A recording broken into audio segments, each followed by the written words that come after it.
minimum add to make parenthesis valid. Okay, so let's just see what this question asks. Given a string s with some brackets, we add the minimum number of parentheses and in any position so that the resulting parenthesis string is valid. Okay, let's jump to the example. So input, okay, if this is the input, then I can see this is an opening bracket, then closing bracket, this works, and then there's again a extra closing bracket. So to make this valid, we need to add one more, and for this one there are 3 opening brackets, so for this we need to keep 3 closing brackets. So for that we have to add 3 brackets, so the answer is 3. This is a valid parenthesis, so we don't need to add anything, so the answer is 0. Let me copy this over here and I will paste this. Okay, if this is the input, it looks something like this, and I have to see that if this is valid or not.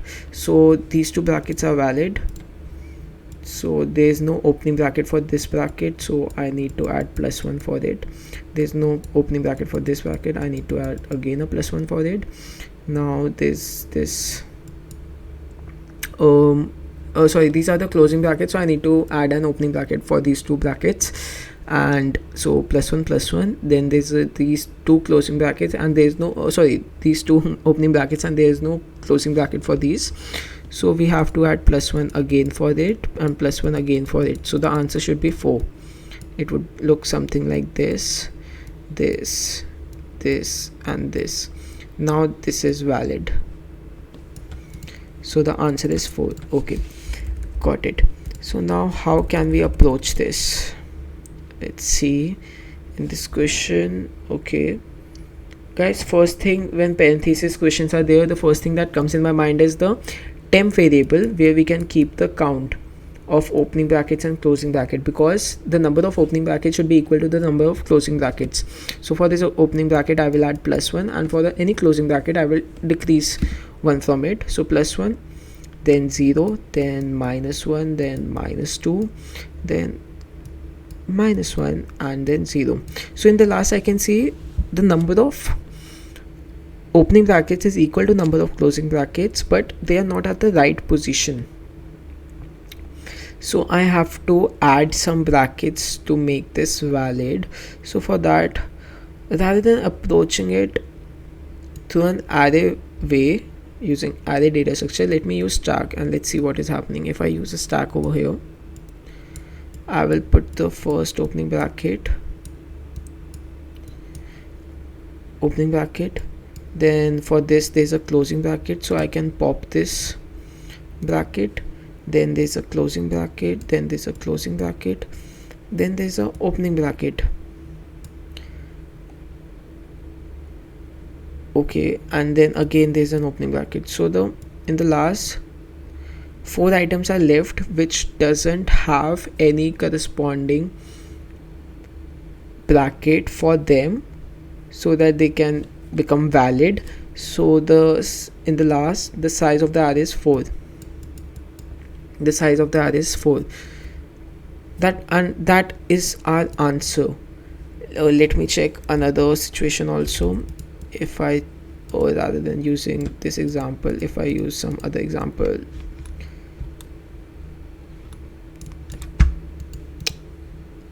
this one, open, close, and open, open, close, and open. Actually it was open, close, and close, open, close, and close, open, close, and close. Okay, now if I'm at this, I will put it over here, then there's a closing bracket. So what I'm thinking is, whenever there's a closing bracket, I will check if the top of the stack is an opening bracket, and if it is opening, then I will pop it. So at this case it is an opening bracket, so I will pop this one.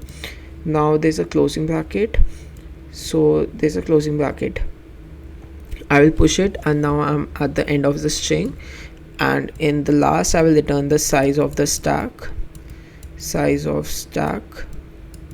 and that is equal to 1. And let me see what is my answer. Perfect. Okay, so what do I have to do? I have to iterate over the string, and if it is an opening bracket, I have to keep pushing it in the stack, and if it is a closing bracket, Then I have to check if the stack is empty, because in this case the stack was empty. So if the stack is empty, I just have to push it in the stack. If the stack is not empty, then I have to check that the top of the stack is an opening bracket or not. And if it is an opening bracket, then I have to pop those. Otherwise I will just push the closing bracket. Okay, so let's jump into the code. So for this I need a stack.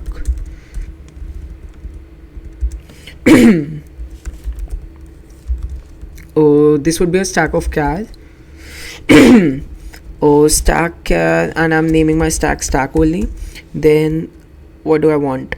I will iterate over this string for int I equals to 0, I should be less than s, I plus plus, and then opening bracket, closing bracket, closing bracket. Okay, so if s of I is equal to an opening bracket, then I just have to push it in the stack. Oh, stack dot push s of I, else in this case it would be a closing bracket. So if stack dot empty, if the stack is empty, then what do I want? Then I just have to push this stack dot push s of I, else if the stack is not empty, then I have to compare the top element of the stack, that is char temp equals to stack dot top. If temp equals to an opening bracket, if it's equal to an opening bracket, then I can stack dot pop. Otherwise I just have to stack dot push this closing bracket in it, stack dot push s of I. That's it. And in the last, that this for loop will keep track of my iteration, and in the last what do I have to do is I have to just return stack dot size, and let's check if this works. Stack dot size is a function, I guess. S, okay, it should be s dot size. Any more bugs? I don't think so.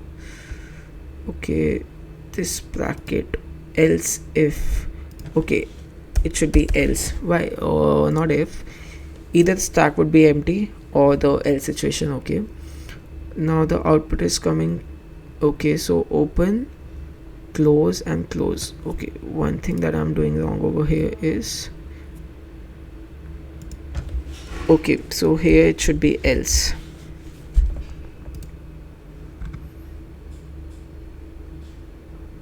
Perfect, it got accepted. Let's see if it passes all the test cases perfectly. So this was the code of how to solve minimum add to make parenthesis valid. Perfect.